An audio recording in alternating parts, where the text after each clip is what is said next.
নমস্কার এভরিওয়ান, সবাই ওয়েলকাম করছি নতুন একটি রেসিপি দেখার জন্য। আশা করি আপনারা সবাই ভালো আছেন এবং সুস্থ আছেন। আজকে কাঁঠাল দিয়ে দুর্দান্ত স্বাদের একটা নতুন ধরনের পিঠা রেসিপি নিয়ে আসলাম।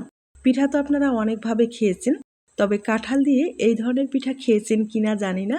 যদি না খেয়ে থাকেন এই রেসিপিটি ট্রাই করতে পারেন, খেতে ভীষণ সুস্বাদু। ছোট থেকে বড় সবার পছন্দ হবে। আর এখন যেহেতু অনেক গরম পড়েছে, গরমে কিন্তু কাঁঠাল খেতে ভালো লাগে না। আপনারা চাইলে কাঁঠাল দিয়ে খুব সহজেই এই ধরনের পিঠা তৈরি করে নিতে পারেন। এবার চলুন কথা না বাড়িয়ে রেসিপিটি শুরু করা যাক। আশা করি আপনাদের ভালো লাগবে। এখানে কিছুটা পরিমাণে কাঁঠাল ভেঙে নিলাম। আর কাঁঠালের বীজটা আগে কিন্তু তুলে ফেলে দিতে হবে, তবে ফেলে দেওয়া যাবে না। কাঁঠালের বীজ তো আপনারা জানেন অনেক ধরনের রেসিপি তৈরি করা যায়। আপনারা চাইলে ভর্তা, ভাজি যেভাবে খুশি খেতে পারেন।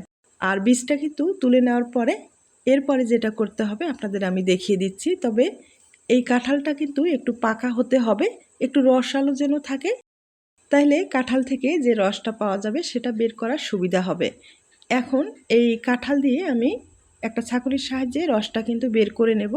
আপনারা চাইলে ব্লেন্ডারেও কিন্তু একটু সামান্য ব্লেন্ড করার পরে রসটা বের করে নিতে পারেন। আর একটা ছাঁকুনির সাহায্যে আমি কিন্তু রসটা বের করে আপনাদের দেখিয়ে দিচ্ছি।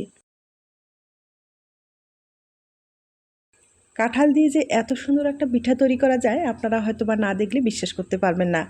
আমি আবারও বলছি, খেতে ভীষণ সুস্বাদু। তাছাড়া একবারে হেলদি। আপনারা খুব কম সময়ে পিঠাটা তৈরি করে নিতে পারবেন। কাঁঠালের রসটা কিন্তু খুব ভালোভাবে বের হয়েছে। আর অবশিষ্ট যে অংশগুলো এগুলো কিন্তু ফেলে দিতে হবে, এগুলো লাগবে না। এখন যেটা করতে হবে, এখানে আমি দুধ দিয়ে দিব। আর দুধটা কিন্তু আগে থেকে জাল দিয়ে একটু ঘন করে রেখেছি। কিছুটা পরিমাণে দুধ ব্যবহার করলাম, তবে দুধ কিন্তু এখন লাগবে না, যদি লাগে পরে দেওয়া যাবে। এরপরে এখানে আমি স্বাদ মতো চিনি ব্যবহার করব। কাঁঠালটা অনেকটাই মিষ্টি, তাই চিনির পরিমাণটা একটু কম করে দিলাম। আপনারা কিন্তু বেশি কম করে ব্যবহার করতে পারেন। এবার খুব ভালোভাবে মিশিয়ে নিতে হবে।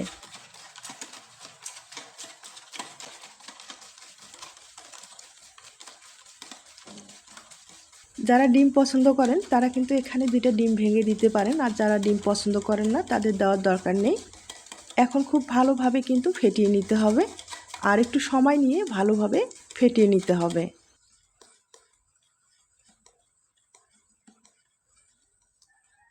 আমি খুব ভালোভাবে ফেটিয়ে নিলাম। আর ঘনত্বটা আপনারা হয়তো বা দেখে বুঝতে পেরেছেন। এখন যেটা করতে হবে, এখানে আমি 2 চামচ আটা ব্যবহার করব। আটার পরিবর্তে ময়দা ব্যবহার করতে পারেন।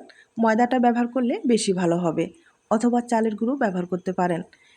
আমি 2 চামচ আটা ব্যবহার করলাম। এরপরে খুব ভালোভাবে মিশিয়ে নিতে হবে।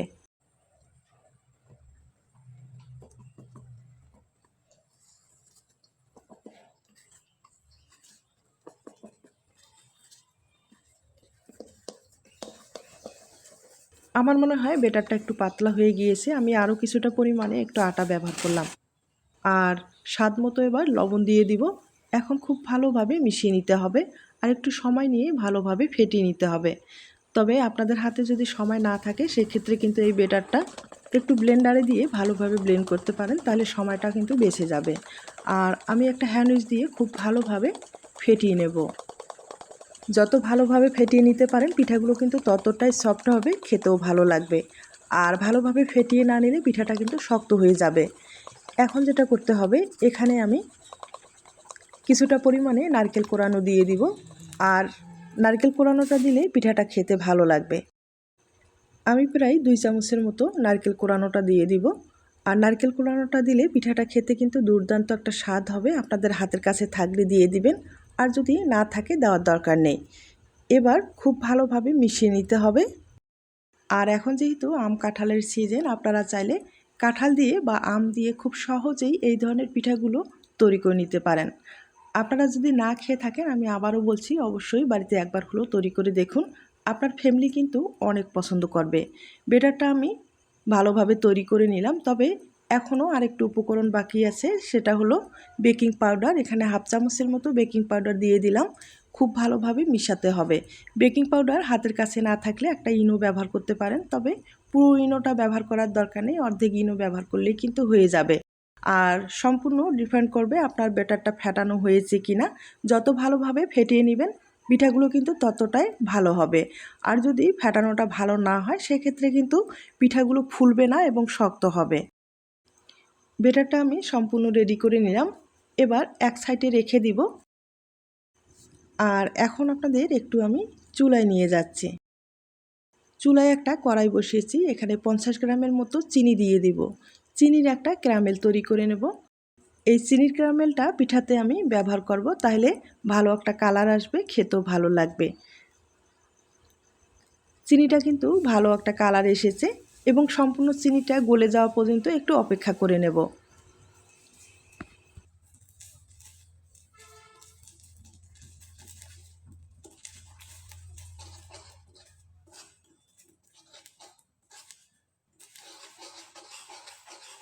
সম্পূর্ণ চিনিটা গলে গেছে এবং ভালো একটা কালার এসেছে, এখন তুলে নিতে হবে। আর গরম অবস্থায় যে পাত্রে আপনারা পিঠাটা তৈরি করবেন সে পাত্রে কিন্তু দিয়ে দিতে হবে। আমি ছোট ছোট কয়েকটা বাটি ব্যবহার করব। বাটিতে এই পিঠাগুলো তৈরি করে নেব। আপনারা চাইলে কিন্তু একবারে বড় একটা পিঠা তৈরি করে নিতে পারেন। সেক্ষেত্রে বড় একটা পাত্রে ক্যারামেলটা ঢেলে দিতে হবে, আর ঠান্ডা হওয়ার পরে কিন্তু এটা জমে যাবে। তার জন্য যা করার গরম অবস্থায় করে নিতে হবে। আর এখন আমি যে ব্যাটারটা তৈরি করে রেখে দিলাম সেটা কিন্তু দিয়ে দিব। ক্যারামেলটার উপরে ব্যাটারটা আমি দিয়ে দিব। আর পুরোপুরি কিন্তু ভর্তি করে দেওয়ার দরকার নেই, এমনিতেই পিঠাটা ফুলে যাবে। সব কয়েকটা বাটিতে একইভাবে দিয়ে দিব। আর বাদবাকি যেগুলো থাকবে সেগুলো কিন্তু দ্বিতীয়বার পরে তৈরি করা যাবে। তবে আপনারা চাইলে ক্যারামেলটা স্কিপ করতে পারেন। আর আমার মনে হয় এভাবে ক্যারামেলটা দিলে পিঠাটা খেতেও ভালো লাগবে। তাছাড়া পিঠার কালারটাও খুব ভালো আসবে, দেখতেও ভালো লাগবে এবং খেতেও দুর্দান্ত একটা স্বাদ হবে।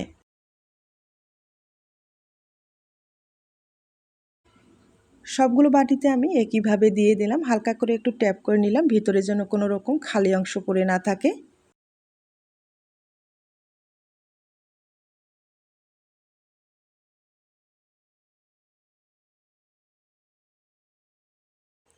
এখন এই পিঠাগুলো জলের ভাপে ভাপিয়ে নিতে হবে। আবারও আপনাদের চুলায় নিয়ে যাচ্ছে।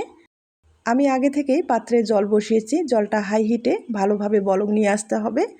এর উপরে একটা ঝুড়ি ব্যবহার করলাম। আপনারা কিন্তু প্লাস্টিকের ঝুড়ি ব্যবহার করতে পারেন, অথবা এরকম ঝুড়িগুলো ব্যবহার করতে পারেন, অথবা একটা সুতি কাপড় বেঁধে দিয়েও কিন্তু আপনারা ভাপিয়ে নিতে পারেন। আর সব কয়েকটা বাটি দেওয়া হয়ে গিয়েছে, এখন একটা ঢাকনা দিয়ে দিতে হবে। আর ঢাকনা দেওয়ার পরে প্রায় 10 মিনিটের মতো ভাপিয়ে নিলেই কিন্তু হয়ে যাবে। আর আমি যেহেতু ছোট বাটি ব্যবহার করলাম, 10 মিনিট ভাপিয়ে নিলেই হয়ে যাবে। আর বড় বাটি ব্যবহার করলে সময়টা একটু বেশি লাগবে।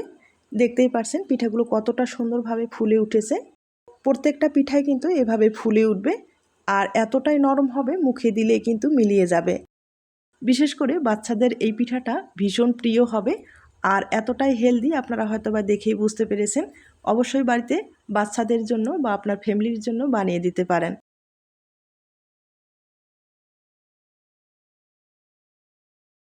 আমি 10 মিনিটের মতো ভাপিয়ে নিলাম, আর দেখতেই পারছেন পিঠাটা কতটা সুন্দরভাবে ফুলে উঠেছে। আমি অফ ক্যামেরায় কিন্তু একটু চেক করে নিয়েছি। ভালোভাবে পিঠাটাকে ভাপিয়ে নিলাম। এবার ঠান্ডা করে নিতে হবে। এরপরে বাটি থেকে পিঠাটাকে আলাদা করে নিতে হবে।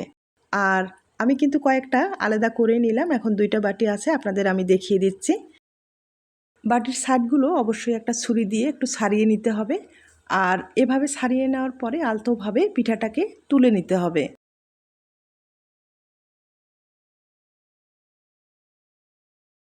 দেখতেই পারছেন পিঠাটা কতটা সুন্দর হয়েছে, একবারে কিন্তু লোভনীয় একটা পিঠা হয়েছে। আর পিঠার যে পিছনের ছাড়টা আছে দেখতেই পারছেন কালারটা কতটা সুন্দর এসেছে। এভাবে ক্যারামেল দিয়ে একবার পিঠাটা তৈরি করে দেখবেন। পিঠাটা দেখতেও যেমন সুন্দর হয়েছে, খেতেও কিন্তু দুর্দান্ত স্বাদ হবে।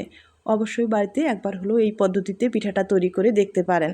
একইভাবে আমি আরেকটা বাটি থেকে আলাদা করে দেখিয়ে দিচ্ছি।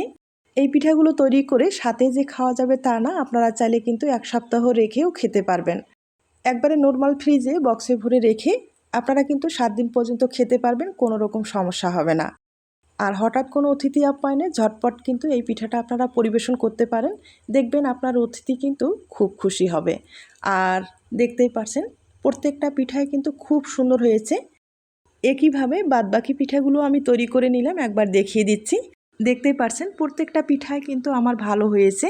আর পরের পিঠাগুলো আমি কিন্তু ক্যারামেল ব্যবহার করিনি, এগুলো শুধুই এভাবে পিঠাটা তৈরি করে নিলাম। আর দেখতেই পারছেন এই পিঠাগুলোও কিন্তু খুব সুন্দর হয়েছে, কোনো রকম আঁকা বাঁকা বা ভেঙে যায়নি। এই পদ্ধতিতে আপনারা যদি পিঠাগুলো তৈরি করেন আপনার পিঠাগুলো কিন্তু অনেক সুন্দর হবে।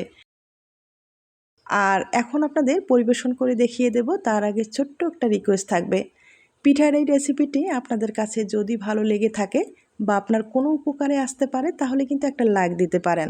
আর এখন যেহেতু আম কাঁঠালের সিজন, আপনারা চাইলে কিন্তু হঠাৎ কোনো অতিথি আপ্যায়নে ঝটপট এইরকম ধরনের পিঠাগুলো বানিয়ে দিতে পারেন। আর আপনাদের অতিথি এবং আপনার ফ্যামিলি আশা রাখি এই পিঠাটা অনেক পছন্দ করবে। একইভাবে সবগুলো পিঠাই আমি বাটি থেকে আলাদা করার পরে আপনাদের ভেঙে দেখিয়ে দিচ্ছি।